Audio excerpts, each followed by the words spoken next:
we were only we only had girls, and so there were no like limitations on what we were able to do. And because my mom went back to school when she was already an adult.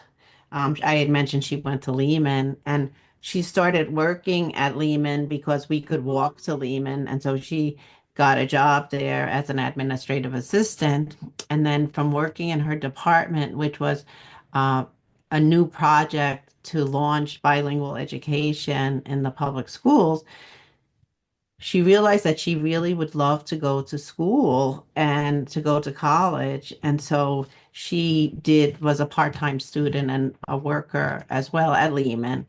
And she became a teacher and she became a bilingual kindergarten teacher in the Bronx, and then she became an educational evaluator because she also saw that the kids who spoke Spanish were being earmarked as being special ed students, which was not correct. They were very bright students, but they just didn't speak English. So she also became an evaluator so that she could try to in her small way, stop that trend. So I think the neighborhood I grew up in with, people cared about each other. My grandmother lived with us. My other grandparents lived next door to us. So again, I always felt nurtured and in a very loving community. Do you mind repeating the first part of what you said? Because I forgot to record. Um, you Oh, said you said that the what most important part of who I am. yeah, you said the most important part of who I am is coming from the Bronx, and I kind Yes, of missed some of the other parts. yeah, I feel like the most important part of who I am is and I tell people is that I come from the Bronx because the Bronx, I mean, growing up in the Bronx and in my family, it made me into the person who I am and what I believe in and what I wanted to do with my life. Um, are there any like memories that stick out from, your childhood in the Bronx? Yes, a lot of memories. I mean, um, it's so different now. I don't know if this might be sharing too much with you, but it's so different now that, I had friends in the neighborhood, and like on Saturday morning we would go out at like 9 o'clock in the morning, maybe earlier, and we would just spend the whole day outside, like almost like having adventures. We would ride our bikes. We would go to the botanical gardens, um, and just walk around there. It wasn't the way it is right now, and kind of like have adventures. We played basketball. I was on the basketball team. So I have those memories of playing basketball and having adventures, if you will, with my friends in the neighborhood. But then I also was I guess mugged. I'm not sure if that's the right word, what you would say. But when I was going to school, I was somebody a young boy attacked me. I mean he took out a knife and said that he wanted money from me, but that he also wanted to check me out further. So then he wanted me to go into the building with him, and luckily, um, a friend saw us, and then I started crying, and she came over to see why I was crying, and then he ran away. How So old were you? I was in seventh grade, so I was probably 12. Okay. I was probably 12. But so the interesting thing, or the kind of coincidental thing, is that my sister was in high school, and so when she left that morning to go to high school, he did the same thing to her. Um, and then I guess he came back around because I left later to go to grammar school. And when I was going to grammar school, then he attacked me. So the police actually found him, and then they came to my school to pick me up because we had to go to the precinct, and and then they went to my sister's high school, and she got in, and I was like, "What are you doing here?" And she was like, "What are you doing here?" And then it turned out that it was just He just attacked both of us. So so then we went through like the court process of family court, and it really impacted me. And I think that that's where I decided that I wanted to become an attorney, or I was interested in became interested in now what would be called restorative justice, because I really wanted to know more about the kid that did this to me, because I he didn't really have a family. Like he was always with a different, my father took us to the court when we had to go. He was always with a different family member. And I remember his attorney seemed to be a very caring person. And in the end, nothing really happened to him. Not that I wanted anything to happen to him, but I felt like it was a place that people could have interceded. Like maybe there were services he needed. It Mhm. would have been great. I would have liked to have had the experience Mhm. for us to have maybe talked about what happened, of why he did what he did.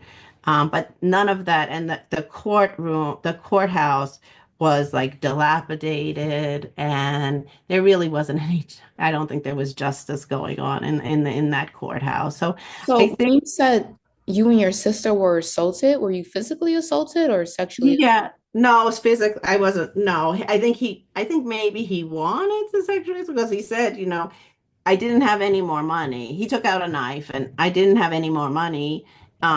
And he knew I didn't have any more money, because I had no money. I didn't have any money. So then he just said, I want to check you out further. And that's when he wanted to go into the building. But luckily that never happened. And with my sister, somebody came too, and he ran away as well. So no, I was not sexually assaulted, but assaulted. He took out a knife, and he wanted to, you know, take take whatever money I had. I think I had maybe had like 27 cents. I know it sounds ridiculous, but I was going to grammar school. I didn't have so much money. And I remember saying to him, "Oh, you could have my coat," because I had a new coat.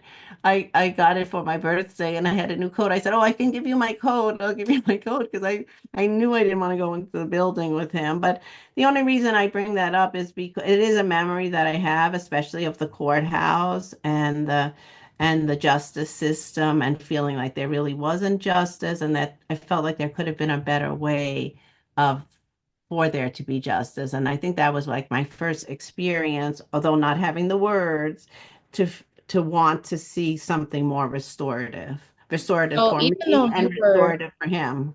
even though you were a victim, Even though I was you a victim, were yes, yes, hoping that he received some kind of yes, services to services, kind of yes, help him yes, yes. rehabilitate his behavior.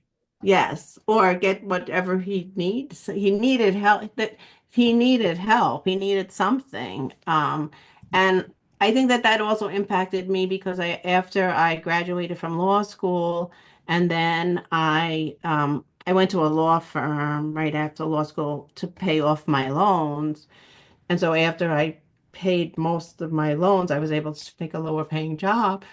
And I went to an organization called Victim Services, and Victim Services was very much like a multi-service, multidisciplinary organization. It became the largest victim services organization in the United States. But I think that that experience also impacted. I was not like a law and order type victim advocate. I was more a victim advocate for, again, restorative justice and restoring community. What was the company called that you worked at? Victim Services. It's now Safe Horizon. Victim Services. And you said it's one of the It's largest. the largest victim services organizations in the country. So it does a lot of domestic violence work, a lot of work with immigrants now, hate and bias. They're in the courts. So when did you work there? You say you worked there after you I graduated from law school in 86, and then I went to victim services in 88. So 2 years.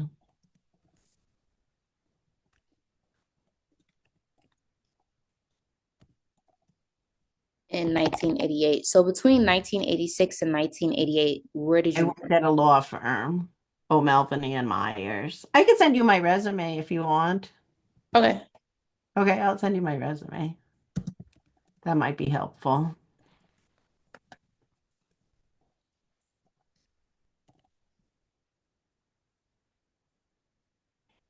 So you said after that experience, you knew that. Well, what really made you decide? Because To go to you law got, school? yeah, you got your bachelor's or master's in law. No, I got my bachelor's in what was called social studies, and I was interested in urban studies or city planning. So after I graduated from college, I was accepted into a program called the Urban Fellows Program. And as part of the Urban Fellows Program, you could pick any city agency to work for. And I was the only person who picked a spot like not in Manhattan or in the central office. I picked a placement in the Bronx and started working at the Office of City Planning because I felt like since I thought I wanted to be a city planner, I thought I would learn the most about city planning in the South Bronx because there was such devastation at that time in the South Bronx. And there were programs being developed. So I thought I would learn a lot. So I went to the Office of City Planning, but I realized that there wasn't much planning going on at city planning at the time, or I didn't think that there was. And I noticed that there wasn't much community input into many of the decisions that were going to affect the community and that the people on the city planning commission at that time were attorneys. They weren't city planners. So then I thought, and I had already started on getting a master's in city planning. And once I decided that I didn't want to be a city planner, I applied to law school and I changed my master's into management of not-for-profit organizations, which is just kind of ironic because I ended up with in my life always working at the intersection of not-for-profits and law. You switched your master's in city planning to the management of what? Management of not-for-profit organizations. And you simultaneously said when you switched your master's, you began working at a law firm? No, no, I didn't work at law. I started applying to law. I applied to law school then. Oh, okay. So then I finished my master's and then I had applied, I was admitted to law school and then I went to law school. So 2 years later, I went to law school after I graduated from college. So after you finish your master's, 2 years later, you got accepted into law school. Yeah, when I finished my master's, I got accepted. So it was while I was in graduate school, I applied to law school. And then, so after graduate school ended, then that September, I started law school. So were you at Harvard the whole time? No, I was at Harvard as an undergraduate. I graduated in 81. Then I was an urban fellow. And I was getting my master's at NYU at the Wagner School for Public Service. And then I graduated from there in 83, in June of 83. And then I started law school in September of 83 and graduated from law school in 86. But I'll send you my resume so you'll see. That was a long time ago. It doesn't feel,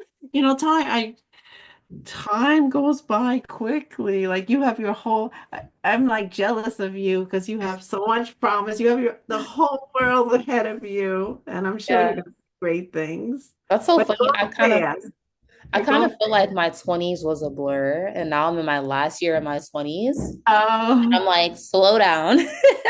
it really does go. It seems like yesterday. Yeah. So, um, what? So I know you worked in a couple different positions. Like, do you have like a position that really stuck out to you, from any companies that you worked in? Hmm. Well, it's funny. If you would ask me what my favorite job was, I probably would tell you it was a job that I had when I was in college. And when I was in college, one summer, I worked in a teen center on the floating hospital. And there's an organization in New York City called the Floating Hospital where people come to every day in the summer, and I think it's a year-round program now, although the boat maybe doesn't go out. And the boat would go out almost like a day liner. And so it would be a nice way for people to learn health education. And so I was working in the teen center, and every day we would go, in the New York Harbor and take a boat ride. And I worked with teens, and it was a great experience. Well, that sounds really interesting. So, Yeah, so that was probably my favorite job. Again during college. so what exactly did you do when you were working with the teenagers? But we did sex education for the most part. Okay. We talked because it would be a different group because there were so many people. I forget how many people were on the boat.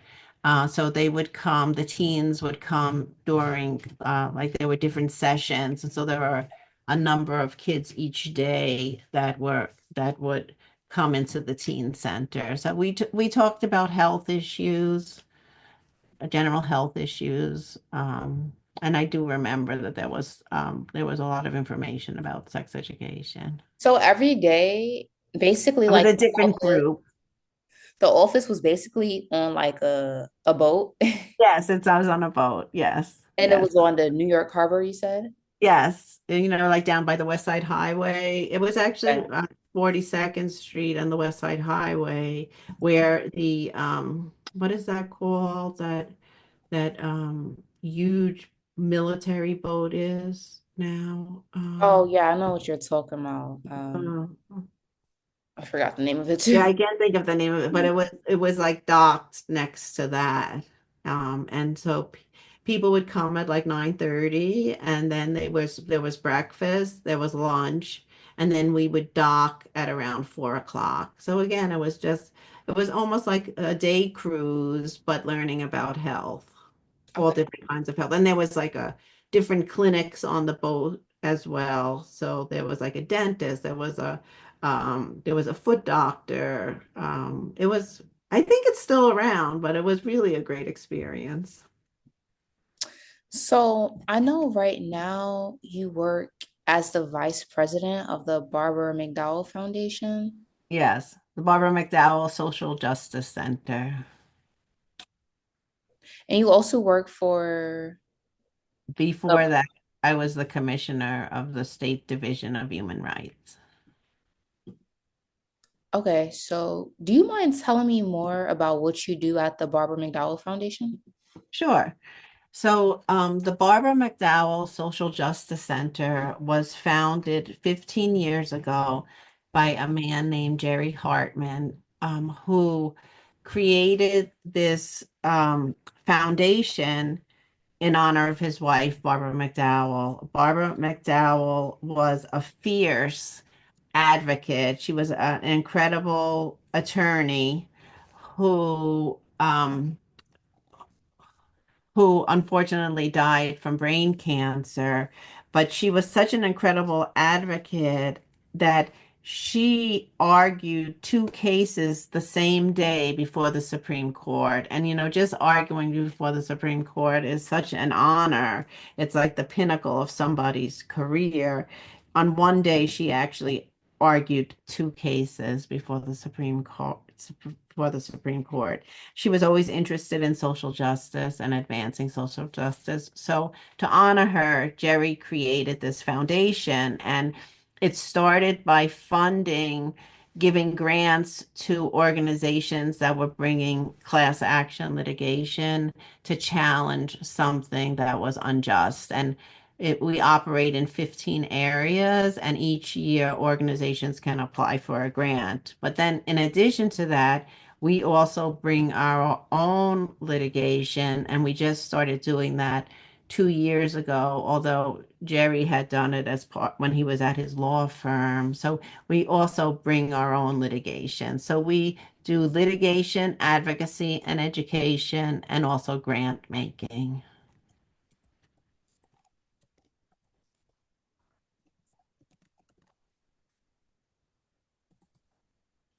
Okay, amazing. And do you mind telling me more about your role as the commissioner of the New York State Division of Human Rights? Sure.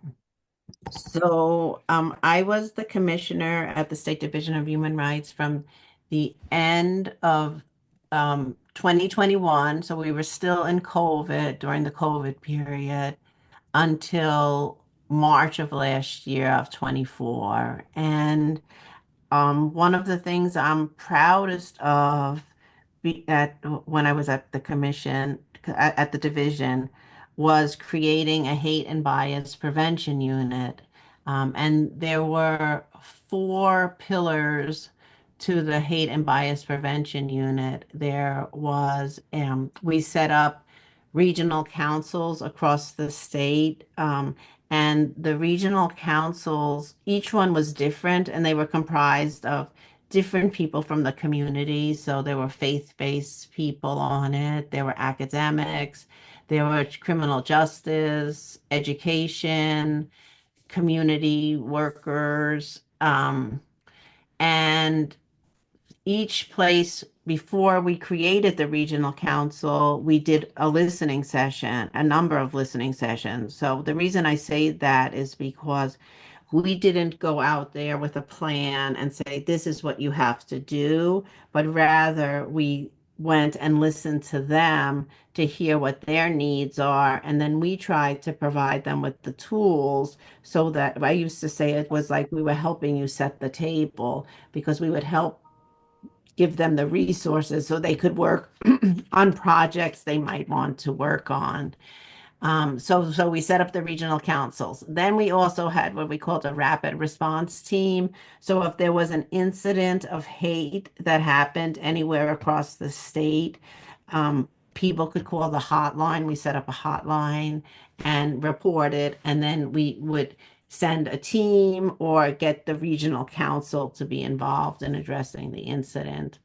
Then the third thing we did was, which I thought was like almost the most important, was we created a youth initiative where we worked with youth across the state in raising awareness around the issues they were facing in terms of hate and bias. And then the fourth thing was a public campaign. We created a campaign that said like you belong here so that everybody in New York State felt welcomed. So that's what I was proudest of. But on a day-to-day basis, the again, New York State was the first state in the country to have a human rights law, first state in the country to have a dedicated office. So anybody can file a complaint of discrimination with the Division of Human Rights. You don't have to have an attorney to represent you. And the division would accept your complaint and then investigate it. And it could go up to actually having a hearing on your issue where there was either a finding of discrimination or not discrimination. And then I was also the final arbiter in that I had to sign all of the final opinions on the cases that we handled. Okay, so just to make sure I have everything, so you created four pillars or four councils.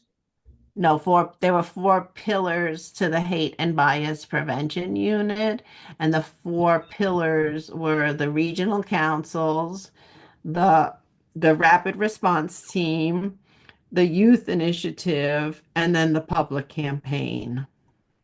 That was all part of the hate and bias prevention unit. Okay, do you mind repeating it one more time? Sure, no problem. So I created a hate and bias prevention unit, and the unit was comprised of four pillars. The first pillar was the regional councils, setting up the regional councils across the state. The second pillar was the rapid response team to respond if there was an incident and a hotline with with the rapid response team. The third was the youth initiative, where we worked with youth across the state.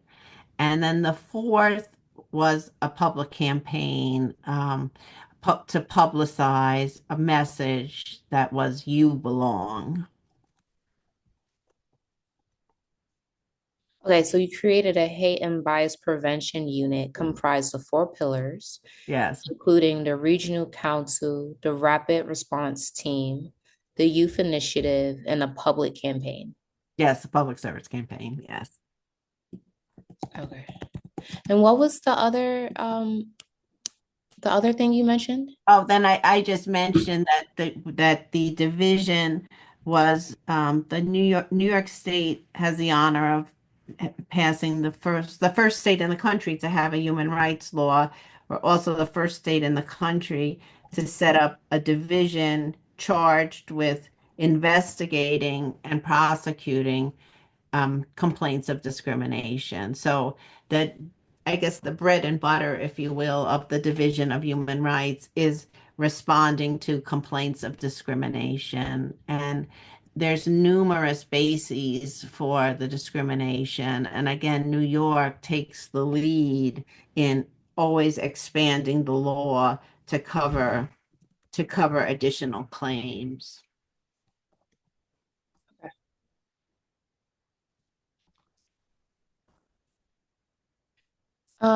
So what would you like to see, um, like as far as like within the next year while you're at the Barbara McDowell Foundation? Um, well, I had said that my career, start, especially growing up in the Bronx, has been about community building.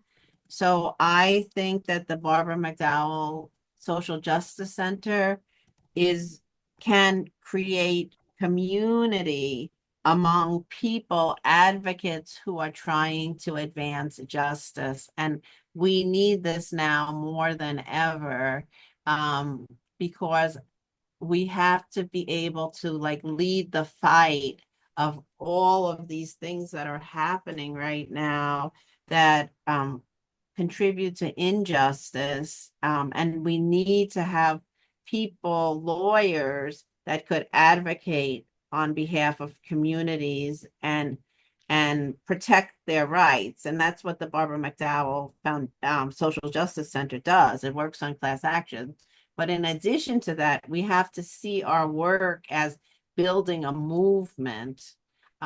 It's not just the class action by itself, but it's really working in collaboration with others, and so that we're more than a mission, we're actually a movement. Amazing. Mhm. Just as some personal background information, are Mhm. you married? Do you have kids? Oh, yeah. I'm married to a wonderful man. I'm very, very lucky. His name is Roland Acevedo, and he's a criminal defense lawyer. And we have two children, Alex and Allegra, and they're both grown. And Alex is an accountant, and Allegra is studying public policy at Hunter, and she's getting her master's at Hunter in public policy. And we have a dog too. We have a dog. named Frida, and she's named after Frida Kahlo, the famous Mexican painter. Amazing. How do you spell Allegra? Allegra. Awesome. And how do you spell your husband's name? His first name is Roland, Roland, and his last name is Acevedo, Acevedo. Okay. So your husband is Roland Acevedo, and you have two children, Alex and Allegra, Yes, and a dog. and a dog named Frida. Yeah. Amazing. Um, okay, this is my last question. Do you have any favorite memories? Any favorite memories that you want to disclose for the profile? Favorite memories. Oh gosh. It could be like when you graduated and got your master's, when you got married, Um, hmm, I don't know. Favorite or at least one of your favorites. memory. Oh gosh. Oh gosh. I'm sorry. Makes you really think. Yes, it does. That's a good question. I think this is a recent memory. This is a recent memory. But my husband and I just um traveled what's called the Camino. It's called El Camino, and it's a pilgrimage in Spain. And it was on our bucket list, and we always wanted to do it. And it's we walked 70 miles to go to the church. Do you know about the Camino? Have you heard about the Camino? No, I have. Oh, so we walked as part of a group, and it was a very spiritual experience, and it was made extra special that I did it with my husband, and it was a journey where I did a lot of self-reflection. So I would say right now that's really a wonderful memory that I have. And plus that it was on the bucket list, and then now I'd like to do it again, but it was a good feeling that we did something, that we did that together. Amazing. That sounds nice. It was really it's a lot of famous people have done it. I mean, it goes back thousands of years. It's to go to the St. James, the Church of St. James in Wow. Spain. And you could go from France, you could go from Spain, or you can go from Portugal. And we only did part of it, but it's much, if you did the whole thing, I think we walked for 7 days, but most people, it would probably take like at least 3 weeks to walk the whole thing. Wow. That was a good That's experience. okay. Well, thank you so much, Okay, Sim, thank for you I so really much. appreciate you speaking with me today. I'm gonna send you either a rough draft or the final copy of the profile. Um, Okay, and I'll send you my resume because that might make it easier for you as well. Amazing. Thank you so much. Okay. Have All a good right. Thank weekend. you. Thank you for doing the same to you. All Problem. right. Thank you. Bye-bye. Bye. Bye-bye.